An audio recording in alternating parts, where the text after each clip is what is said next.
Good afternoon, ladies and gentlemen. So, welcome to yet another Learning Conclave webinar for today.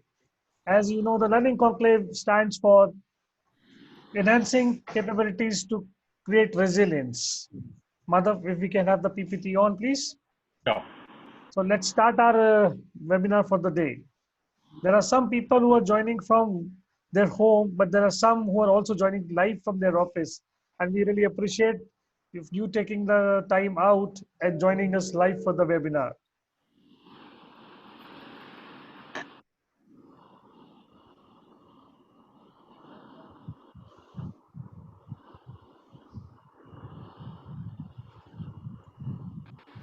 So here it is, the Learning Conclave, enhancing capabilities to create resilience. And we welcome you all. The event organizers you already know. Well, this is our core team, which is Madhav Roy, Vishnu Prasad Gupta, Mudita and Pallavi, our young brigade, and me, Ashutosh Sharma, the host for you today. Let's move forward. And what is Learning Conclave bringing to you? Now bringing 2 sessions a week. One is Leadership Insight, the Leaders Insight, which is on Turning Tuesdays, like this is today, where we bring in a leader from the industry who is practically living this environment, and he will be sharing his secrets with us, how to cope up with the environment, how to learn from it and move forward. And we also bring in the Super Saturday, the Knowledge Fiesta, under which we bring in a lot of people who look at their your well-being from the your health perspective, the wealth perspective, the other aspects of learnings, and then we will bring in experts from the industry for that. Well, it is Turning Tuesday for Leaders Insight session today, and we will be peeping inside the leader's mind to learn the recipe of success for today. Let's welcome our speaker of the day today. So, ladies and gentlemen, let us welcome Mr. Anil Khaitan, the chairman from SMK Corp and former president PhD CCI. He's also part of the SOCAM, is also part of the PhD chambers, the IMA, and so many of these renowned bodies, which you must be already aware of. By the way, Mr. Khaitan has started his career almost 45 years back, and that time he joined his father's business and he started his career in 1977. Maybe many of us were too small that time. We were the toddlers of that age. But at that time when Mr. Khaitan has started his career, he has done his master's and business administration from a university in Geneva, Switzerland. And with the very rich experience of this 45 years, he has handled portfolios and businesses of different dimensions, be it is jute, be it is fiber, metal, pharmaceutical, steel, you name it, and he has done it. He has handled it. So let me not come in the way and let us go live to Mr. Khaitan and let's ask him, what does he think of the situation today and how does he suggest us to cope up with it? As you know the format of the session, Mr. Khaitan, we will hear from him for a few minutes. After that, we will have a live question answer session with him. And post that, we will have a live Q&A with the audience with Mr. Khaitan. So you will have a great opportunity to interact and find answers to so many of your doubts and questions live with an expert like Mr. Khaitan. So over to Mr. Khaitan. Well, thank you, Dr. Sharma, and thank you very much for having me on your Tuesday conclave, as you just stated. COVID, as we all know, is a pandemic for which till date no solution has been found. Giving leadership to organizations during this time is very, very essential, extremely important for the organization to survive this huge pandemic where cash flows are strained, where demand is muted. So a lot of leadership has to be exhibited by the CEO or the managing director, whoever is the number one of the company. And the biggest attribute of leadership to be attributed, or I mean, to be exercised at this moment of time is people-centric. We have to be, we have to have that compassion. We have to have that understanding. We have to have that empathy in our heart. We must be able to morally uplift our people who are working for the company. We must be able to motivate them to bounce back, because we don't know how each one of them have gone through the last 5 months. So that's very, very essential. Coming to the main title of today's talk, they talked of sustainability. Now, what do you mean by sustainability? Sustainability to me means continuity. Continuity in a robust, in a disciplined, and a productive manner to have a sustainable business. What is a sustainable business? Sustainable business implies growth. Your business must grow year on year to be sustainable. You must innovate, because we all know that the product life cycle in today's international community, as well as in India, the life has shortened to a great extent. I'll give you two big examples. A lot of you might be quite small that time. Say that Hindustan Motors, they never innovated their cars. They just were saddled with the ambassador cars. What happened? When Maruti came, Hindustan Motor closed down. Remington ran. We had typewriters which we used to, type tick, tick, tick, tick, tick. They never saw the word processors coming in, which took them out of business. So that is why innovation, be it on your process, be it on your products, is one of the DNAs to keep the business going and business sustainable. Another very, very important feature is the ability to foresee what is coming up in the future. And that foresight one can only develop provided one keeps him or herself aware of the entire ecosystem, what's happening within the country, what's happening in the external world, the geopolitical situation, because all these add up some way or the other and have a direct impact on your business. So you must be able to anticipate that, and you must be able to then navigate your business. Like I've seen, everybody, each one of you have been in aircrafts. You will always observe that when you get into turbulence, when you get into clouds, you'll always find the aircraft is sometimes going left, sometimes it's going right. Now, what is the captain doing?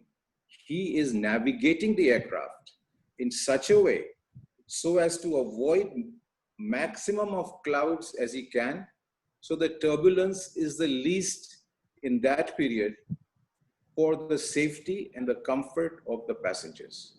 So similarly, a leader also has to navigate his business. So his business through turbulence also is still flying, because the leader has to keep the business flying till it reaches a destination, giving the analogy of the aircraft, so that it can land safely with all its passengers. So that's another very, very important feature for keeping your business sustainable, and a very important attribute during the COVID time. Another very important feature which I have noted down is manpower. Today, we need skill. We need skill in manpower. Because if you don't skill India, I'm telling you, today, in 30 years down the road, we will kill India. We will have no skilled manpower. We heard Mr. Narayan Murthy saying that 60% of the engineers passing out today from various universities and colleges are still not employable, which means something wrong in our teaching system, something wrong in our education system, which I'm very happy now, at least up till class 12 or class 13, whatever, they have come out with the new education policy. And if implemented in all earnestness, in my perspective, is going to really change India looking 20, 25 years ahead, because it's all the young brains which will be indoctrinated by this new concepts which have been enunciated in the new education policy. Financial planning is extremely important in these times and in all times. Because one thing you must all realize, finance to a business or to anything is like blood running through your vein, is like your heart beating, is like your breathing system. Without them, you cannot survive. Similarly, without managing your finances properly, you will not be able to survive. And my son, he came up. I'd like to share his independent conceptual idea with you. He came up with a very good idea in terms of how to manage your finances and how your balance sheet should be basically look like by being efficient in managing your working capital. And this is how it is. We have to learn to be net worth heavy. Now, what is net worth? Paid up equity plus general reserve. So we must learn to be net worth heavy, which shows the financial strength of the company. And we must learn to be current light. Current means current assets and current liabilities. Because if your current assets are light, which means your sundry debtors money you're getting on time, your goods are being dispatched, so your production cycle, your whole operating cycle is running very smoothly. Automatically, you become current light. And you will find any balance sheet, any companies, and we have a lot of companies in India today who are working on the current light model of the current assets and current liabilities and on the net worth heavy model. So I think another experience I would like to share with all you young mind or whoever are in business. Always remember, the first stage cancer in any business is when you divert short-term funds, which means working capital, for long-term investments, or you divert long-term loan for short-term purposes. That is absolutely a suicide, and the bankers absolutely slice you on that, because that business will starve. It will starve of working capital, it will starve of liquidity. And mind you, today the bankers, apart from security, which is very essential, what they look at? First, they look at the man behind the chair. They look at his intent. They find out about the person from the market. They have their own independent way of doing due diligence. Then they look at the viability. They look at the liquidity. These are the main features which bankers look at before they give their consent to lend. And then to be, because see, we must always consider, we have two partners in our business. One is the bank, second is income tax. Because you make profit, income tax takes a share of your profit, which means they are your business partner. Banks, they are lending you money to help you run your business, for which they are taking interest. They are your business partners. So we have to keep our business partner bankers by managing our finances in the most effective, cost-effective manner, because see, money costs money. So we must understand that how we can save that cost of interest. So that's another very important feature. I'm not getting into details. I'm just, touching since I'm laying the context. Now, coming to the recent, which happened, I think, not even 48 hours now. The retirement of our revered captain, Mr. MS Dhoni. I'm taking Mr. Dhoni as a case of leadership. What is one of the main attributes of a leader? It is to be in charge of himself. You must have that equanimity. You must have that balance. When you come to a happy situation, a non-happy situation, or a very critical situation.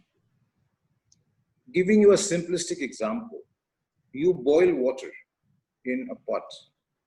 So much steam comes out, you can never see the bottom of the pot. That same water, you keep it absolutely cool, you will see the bottom immediately. That is the reason you have to take the clutter out of your brain, because we individuals, we have too much of information. We have too much of clutter. Take it out. That clutter is not needed, because everything has a capacity. Even our brain has a capacity, So let's keep the clutter out and only take in things which create value in our lives in terms of knowledge, in terms of implementation of concepts in our business, in terms of making us happy, in terms of being a family man, in terms of managing our external relationships, in terms of managing our family relationships. So all these come once we have a balanced mind. Because one thing we must all remember, today everything which comes out of a human body stinks. Everything stinks. The only thing which a human being can be sweet at is at least by talking nicely, by talking sweetly. Because you will not be remembered by what you did. You will only be remembered by how you made people feel during your life's journey. If you make people feel nice, you will be always remembered in a nice way. Otherwise, 15 years down the road after you have left the world, you're just a wall hanging. That's the fact of life. Let's accept it.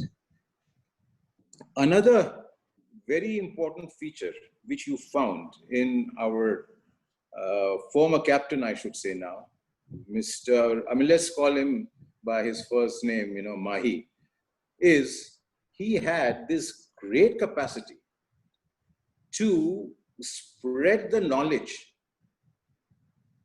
of the technical aspects of cricket by assessing the strength, weaknesses of the opposite side. And that's very important. You must be able to assess your own strength and weaknesses. Similarly, the strength and weaknesses of competition or opposition in terms of, sports. And Mahi always considered cricket like a game of chess. He was a tremendous anticipator. He could anticipate as to how this batsman will react to what type of a ball or what type of a over during that particular 5 minutes. That was his intellectual capability, and that he, without any miserness, he shared with his team. And the biggest part about Mahi was that he created a motivating environment. He created a happy environment. He created an environment where people wanted to give it their best. Say in organizations today, often I ask my people, do you work for a Friday evening or you work for a Monday morning? Because it is the job of the leader to make the environment of the whole factory, the office, the whole environment of the company in such a way that most of the people would wait for the Monday morning, not for the Friday evening.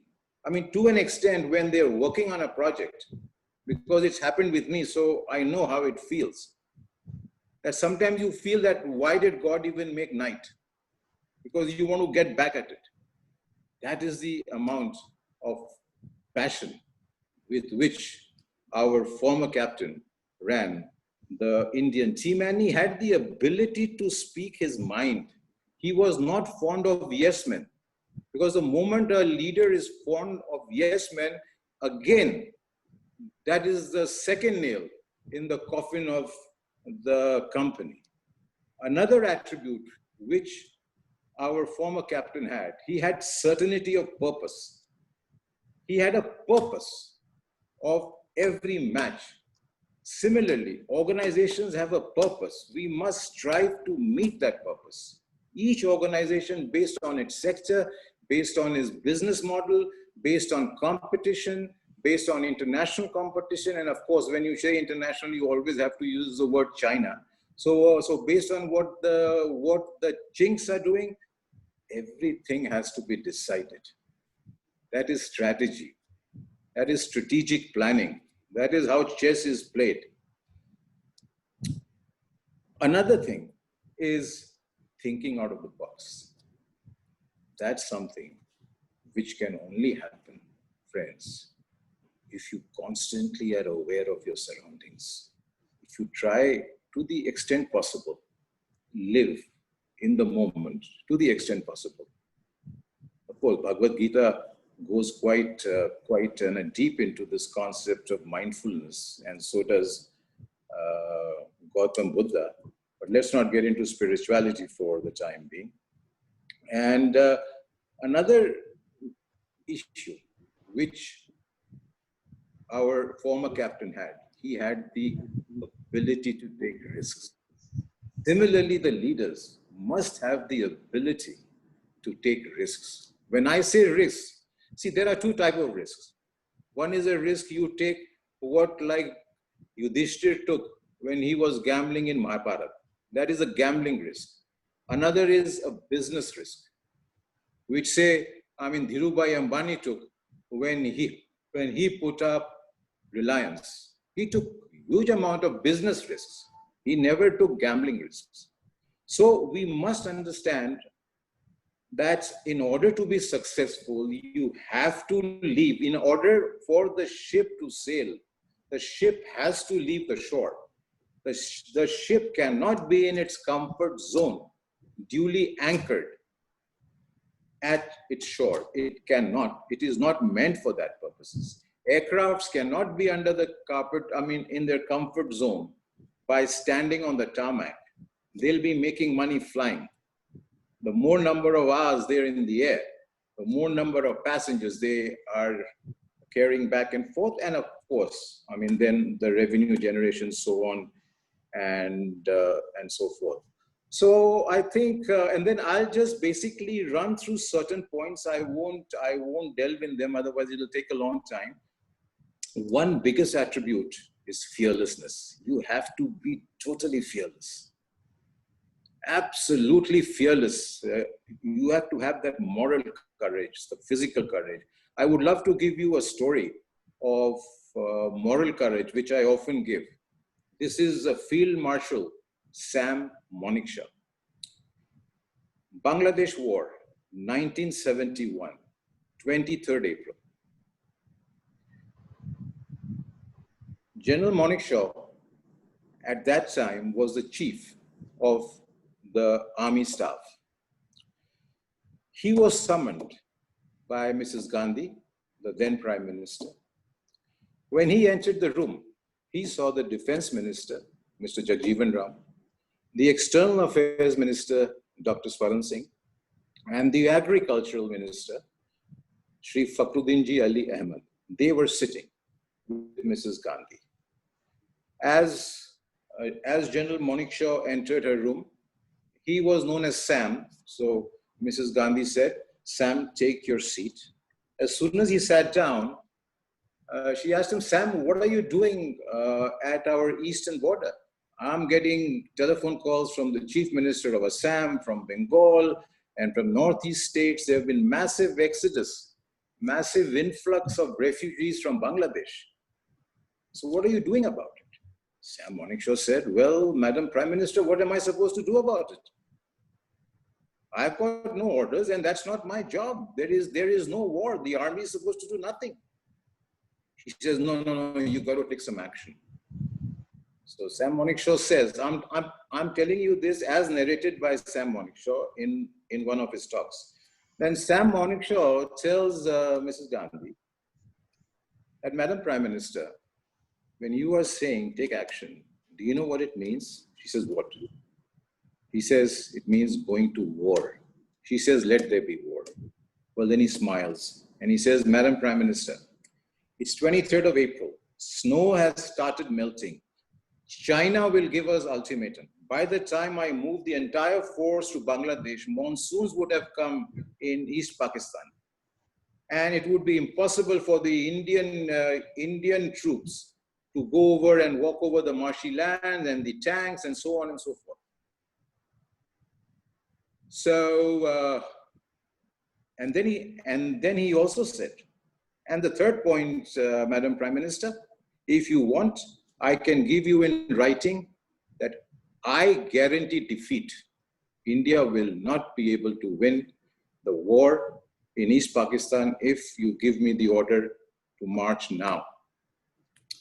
Well, without getting into further details, Mrs. Gandhi thought over it. Then she said, okay, meeting is dispersed and we shall meet at 4 o'clock, a cabinet meeting. Fine. So they start going. And since Sam Monikshaw being the junior most, as per protocol, he is the last. But before he leaves, Mrs. Gandhi says, Sam, can you please come back? He comes back, sits down. And then she is in a pensive mood and she says, Sam, you know what? Sam Monikshaw says, well, ma'am, I know exactly what you want, but I won't do it your way. I'll do it my way.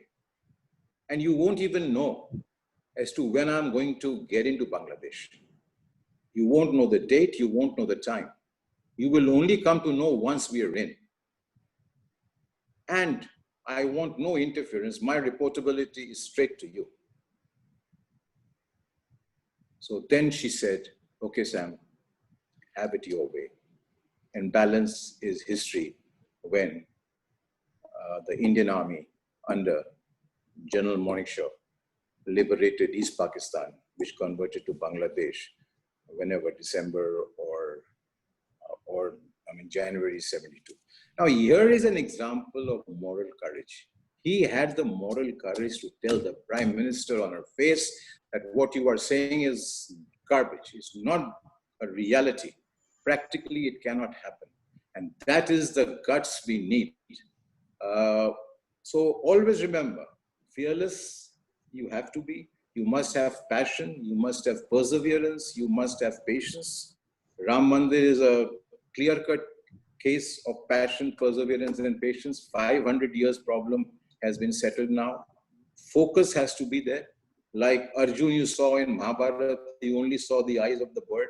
That's why I coined a word myself for today's world, that Arjun ka focus, baki sab bogus. Another main thing for a leader is he has to set examples. He just cannot talk. He has to walk his talk. Always remember that. A leader has to be humble.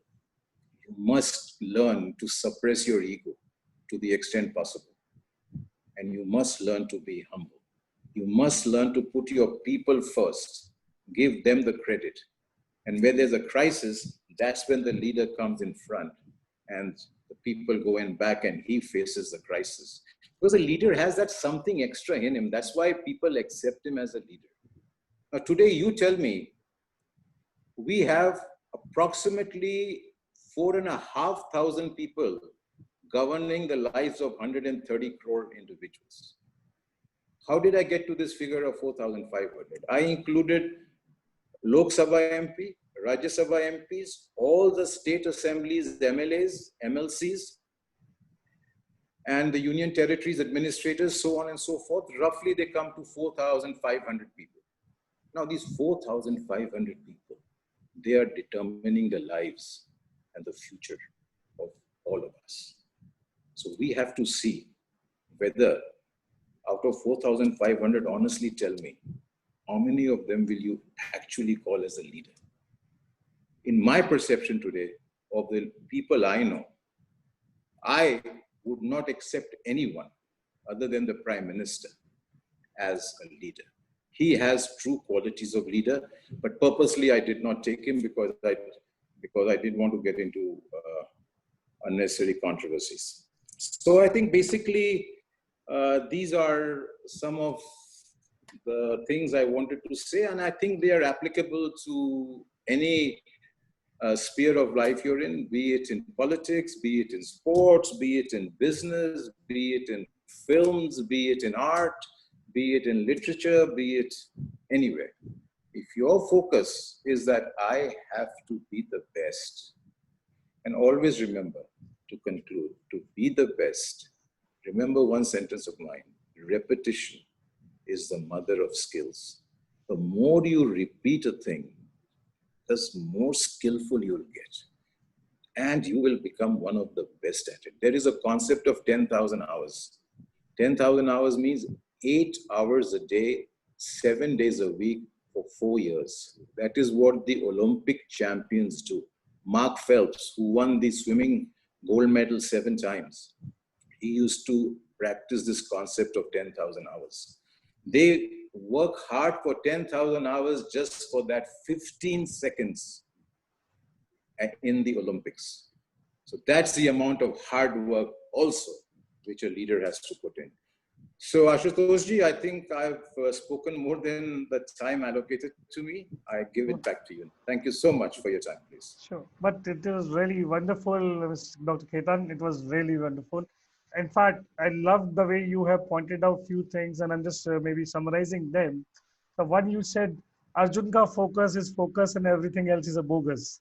It's a wonderful statement you made, and we really made a note of that. This 10,000 hour concept, another wonderful thing which you have just shared. And the thing, the way you, in fact, have given the analogy of Mahendra Singh Dhoni as a leader and have really brought out the concepts of leadership for relevant for the even corporate world out of his life is mesmerizing. Wonderful. So now, in fact, we have certain questions which we have got from our audience when they were registering, as some people have shared. So which I will now be putting it across to you.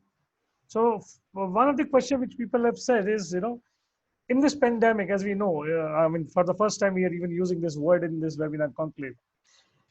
The time has changed. The things have changed. The business models have gone through the change as well. The lot has changed. And it has challenged our way of thinking, way of doing things we were doing pre-March 20th, if I were to put it in real words. So now, with this change in environment, the way it has gone and the way it has changed, what are the permanent changes you see will happen to our way of doing business now onwards? Because some is, I mean, I'm sure there are reports there are a lot of gossips and a lot of talks about it, that this work from home, it is only there for some time, it will go away, mask will not remain forever, things like that. However, so what are the some of those changes which has happened over these last 4 months, which are likely to stay even after this, as per you? Well, I think this pandemic has taught. I'm just sharing you. I think it's best I share our group's experience. That will be wonderful. See, in any company, there are good expenses and bad expenses. Now, during this pandemic, we immediately could identify that these were the bad expenses. And we saw that such a huge amount of saving, or virtually none of those expenses, were incurred. So they were never even required to maintain the production level or the marketing level. This I'm talking of our pharmaceutical company, because as you know, during pandemic, pharmaceutical was classified as an essential industry. So they were allowed to run 100% capacity. So I'm talking during, that period, one of our pharmaceutical business. So that is one very, very important feature. And the second thing which is very important is, again, to regain the confidence of your employees, of your customers. Because if customers and employees are in shape and your suppliers, that is your entire supply chain management. Inwards, production, outwards, money collected, back into the bank, that is the entire supply chain. So that entire supply chain, for it to work, to tell you very, very frankly, I don't see it coming back to pre-March level before the end of this fiscal year. I only see things looking up maybe from April 21, 22 fiscal year. So the most important thing now in this pandemic is to remain liquid. आपके पास जितना पैसा bank में आप संभाल के रखोगे, जितनी liquidity आपके कंपनी में, आपके एजुकेशनल इंस्टीट्यूशंस में जितनी लिक्विडिटी आपकी रहेगी, उतना ही आप धीरे धीरे इसको आप पार कर लोगे. अब आप फर्ज करो, you take the year 1900. A person who was born in 1900. Now I'll give you his journey in very short. In 1914, when he was only 14 years old, the First World War started. That went on till 1918. In 1918, if you remember, came the Spanish flu, in which about 5 to 6 crores people died. That lasted for 2 years till 20. Then came 29, the great Wall Street crash and the Great Depression, and for the first time, American economy that year contracted by 20%. Finishing the Depression came in the Second World War, 39, finished in 45. After that came the huge 20-year-long America-Vietnam War, which I think finished in 75 or 76. Now, that person who was born in 1900 for 75 years, he's just going, yeah, and then came, of course, then came this 2008, or even that Lehman Brothers and all, of course, but I mean, that all came, later on. What point I'm trying to make is, the world has gone through huge, huge difficulties. Similarly, this pandemic is also one of those kind of difficulties like Spanish flu. Like yesterday, you heard that in Malaysia, again, they found something. So we don't know when this will end. But whatever is created is also destructed. So whatever is started will also end. So someday it will end. We only have to hope against hope, because there are 145 vaccines which are under different, they are being developed, out of which 11 vaccines to be precise, out of which 3 are Indian companies. They are well on their verge of clinical trial, phase 1, phase 2, and I think 2 or 3 companies are at phase 3, like Astra, Zeneca. So I think once the vaccine cure is found, that will give a lot of mental relief. So I think basically to conclude, Dr. Mukherjee, Ashutosh ji, the answer to your question is that remain liquid and control your expenses for the next 2 years. Thank you for a very elaborative answer and very positive way of putting it across. The example I will always remember now, somebody who was born in 1900. So what he has seen for 75 years of his life. Wonderful. Okay. Absolutely. One more question which has also come up here, that if now, what are the kind of changes you brought in your team handling or as a leader in your organization? If you could just put across 3, 4, 5 points on that. So because of this environment change, specifically 4, 5 actions you people have taken, which you would not have taken otherwise. But this new emergency of situation has made you take those actions. The first action we've taken is on our fixed cost. We have reduced our fixed cost by about 17.6% to be precise in April-June quarter. We've increased our sales. our collections were much more, I mean, they were far better than what they were in, pre-pandemic period, because our collection drive was far more aggressive. Then we realized that if you're much, I mean, that if you have this level of aggressiveness, and even under normal situation, with that level of aggressiveness, you can still pull through. Then we also identified which are the people who are not adding value to the company. How much surplus fat we have in the company. So these are some of the 3-4 issues we have identified, and during this time we took a lot of efforts in doing our R&D on the process, on the product. We have now launched 1 or 2 products during the pandemic. We have now gone into Ayush, that is Ayurveda drugs. We also launched our Ayurveda drugs during the pandemic, because I feel now health and wellness industry will be one of the number 1 industries, apart from the strategic industries like, defense and atomic energy and, space. Apart from, I mean, these 3 or 4, I think pharma will be one of the focus developmental sectors of the government of India.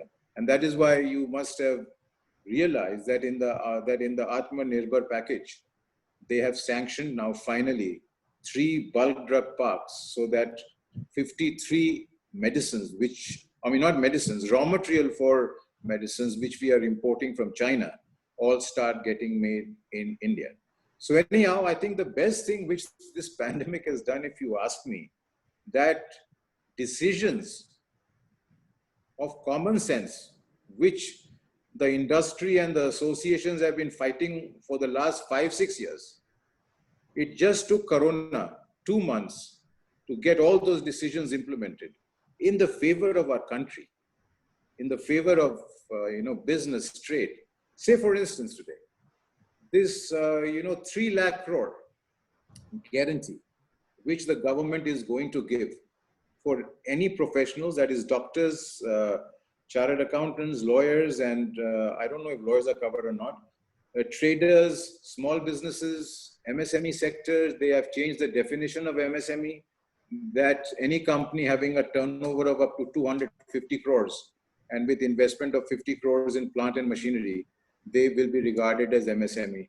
And I'll give you a figure. We have 12 lakh companies registered in India. Out of 12 lakh, approximately 10 lakhs are definitely MSMEs. So by changing the definition, virtually the entire corporate sector has come under the clause of MSME, which gives you a lot of benefits. Say if MSME exports, and if you have an export credit limit from your bank, which we call as export packing credit, well, you can get an interest subvention. If the interest rate is, say, 8.5%, you get a subvention of 5%. So you just pay only 3.5%. So let's assume if you're enjoying a limit of 20 crores, you save 5% interest rate on that, which means 1 crore rupees a year. So, so I think, these were some of the benefits which we basically got, Ashutosh ji. And we also took advantages of the various banking schemes announced by the RBI, as well as our bankers. So I think overall, if I see it from a helicopter point of view, although a lot of people don't agree with me, but with the financial means which our country has, because see, we must understand one thing, we are not a rich country. We cannot give doles like the US has given, the UK has given, Germany has given, Japan has given, Singapore has given. We don't have that money. But one thing you must appreciate, if you see the entire spectrum of our Indian demography, migrant workers were taken care of, fishermen were taken care of, honey makers were taken care of, MSME sectors were taken care of, the large scale sector were taken care of by introduction of the LTRO, and already you would be surprised to note that during pandemic, these large companies have already raised about 2,08,000 crores via issuing bonds. So, and then on agriculture side, you see so much of benefit has gone to agriculture. Now, today a farmer who could only sell to his local mandi, a farmer sitting in, say, Kashmir, he can sell his product right in Kanyakumari if he gets a better price there. And that's such a huge benefit to the farmer. That's a good way to increase his income. So I think overall, this pandemic, economically, I see 2 or 3 years down the road, and I hope I'm not wrong, that India will really be on a very, very strong wicket. And it'll really give China a huge, huge run for money. Because see, here again, I would like to mention, on the physical courage. Here, I must admire our Prime Minister. He has shown physical courage by doing 2 surgical strikes in Pakistan, by facing the Chinese at, Doklam. And the last is this huge face-off, which is still continuing on the Ladakh border. Now, friends, that requires physical courage. It's very easy for us to see on the television and read the news. But for the person who's sitting on the chair, I can imagine the amount of guts, the amount of fire in the belly he has to take that decision and to give freedom to the army that do what you want, do, but protect our borders, protect the nation, protect the people of India. So I think we must all now not get depressed, because we can't change the past. What has happened has happened. We have to see our present strength and weaknesses and just move on in life, because life has not ended.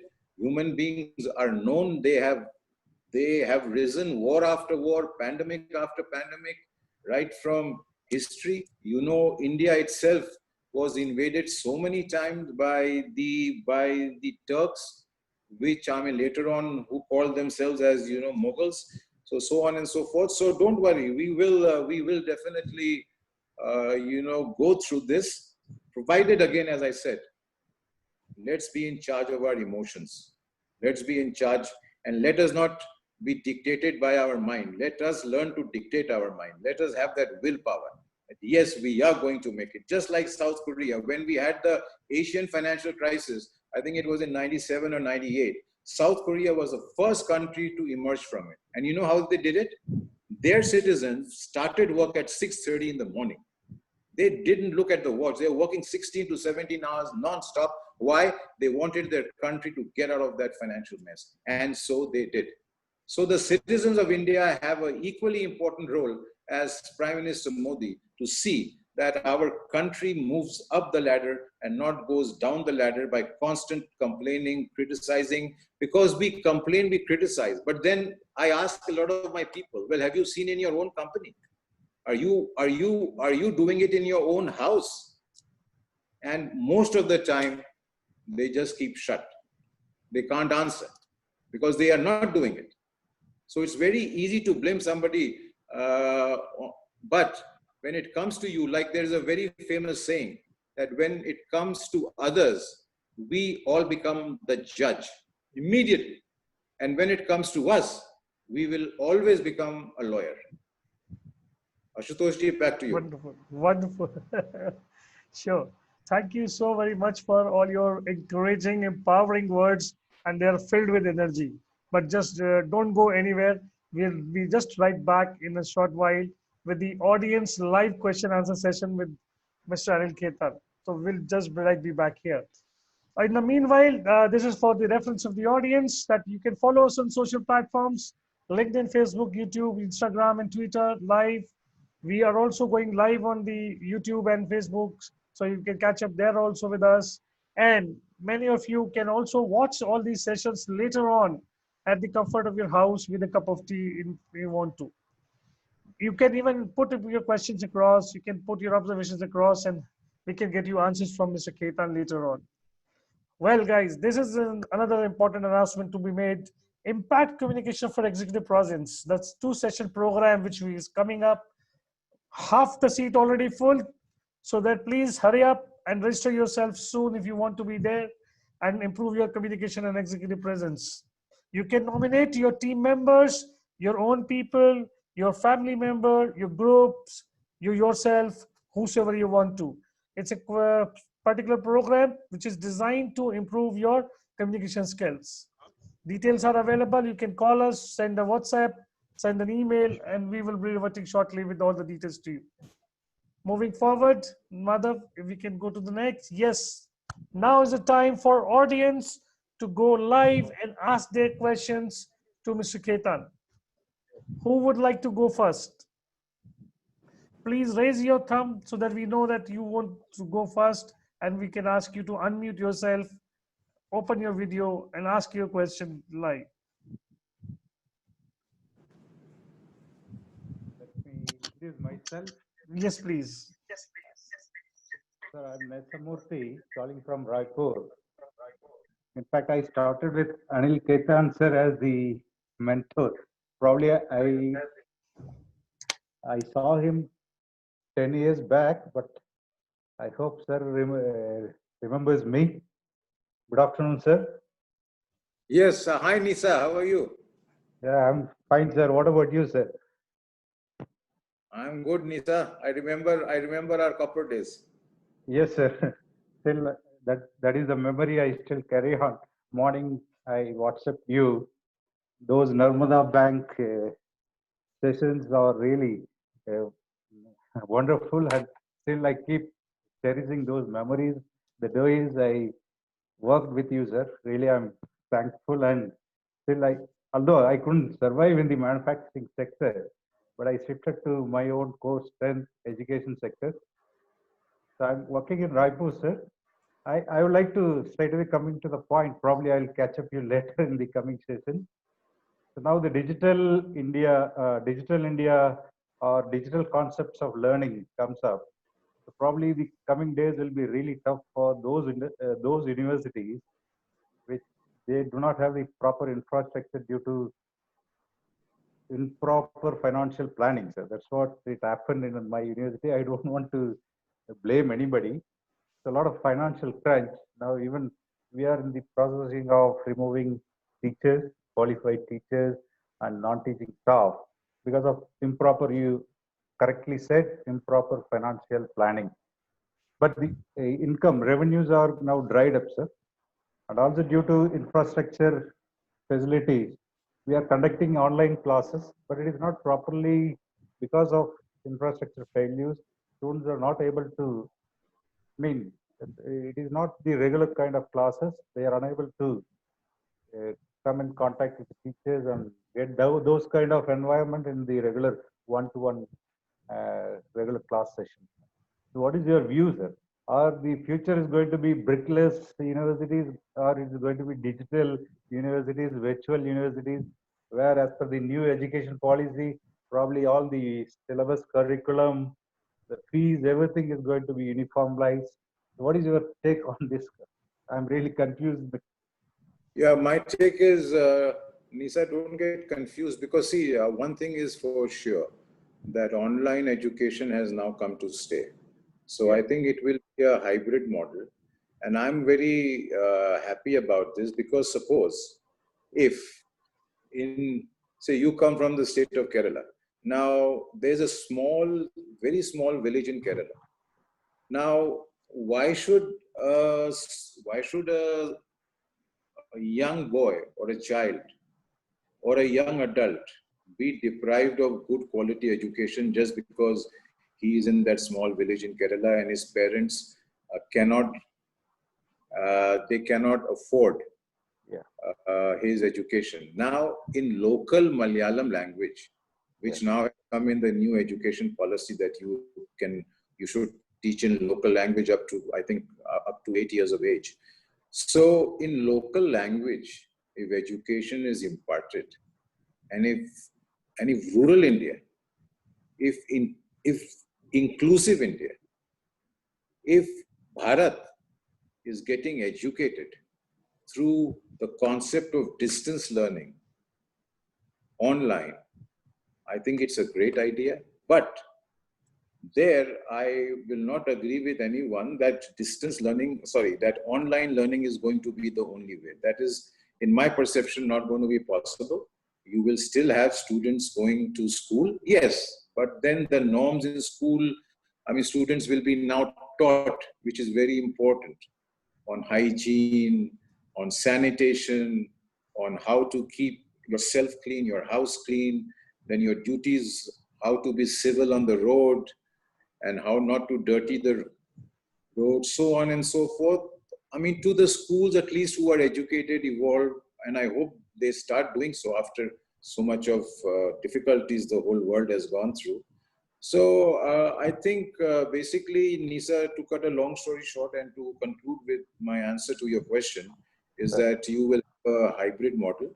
And so far as your particular university is concerned, I do not know if this if this Ministry of Finance scheme of this 3 lakh crores is applicable to your university or not. You can always check it up with your owners or your management.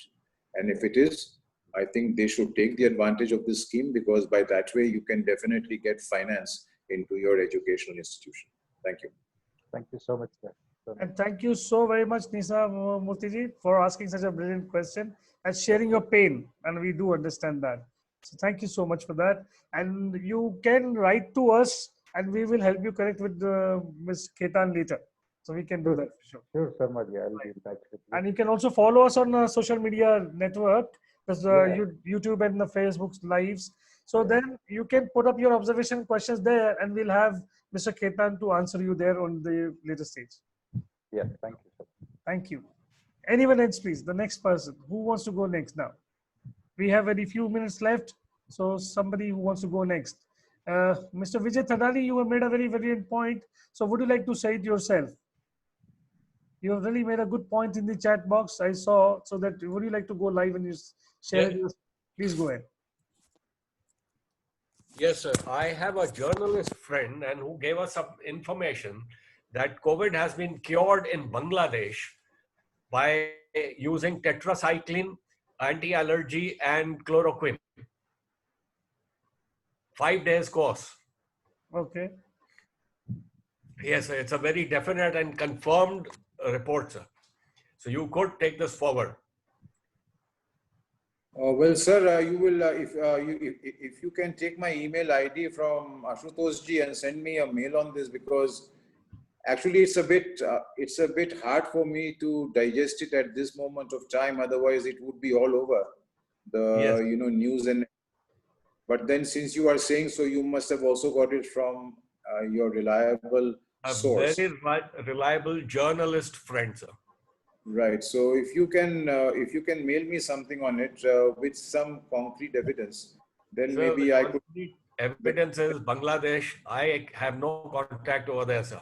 But you being in this field, in the medicinal field, you should be able to get in touch with them. Okay. You send me a mail. Let me just figure out as to how I get. Sir, please. Yes, sir. Most happily, sir. Sure. So we are a third world country and we have to find our own solutions. You're absolutely right. Yeah. Thank you. Thank you so much, Vijay. Thank you so very much for asking your point. Thank you. Sharmi, you are the next person to go for it. So please go ask your question. And also, if I may request, also to convey your vote of thanks on behalf of the audience, please. Sharmi, over to you. Yeah. Okay. Yes, Mr. Khaitan, one of the pillars you mentioned is that the labor has to be skilled, the people or the human resource has to be really of a good quality. But in India, for whatever reason, not all the work that gets done by hand is of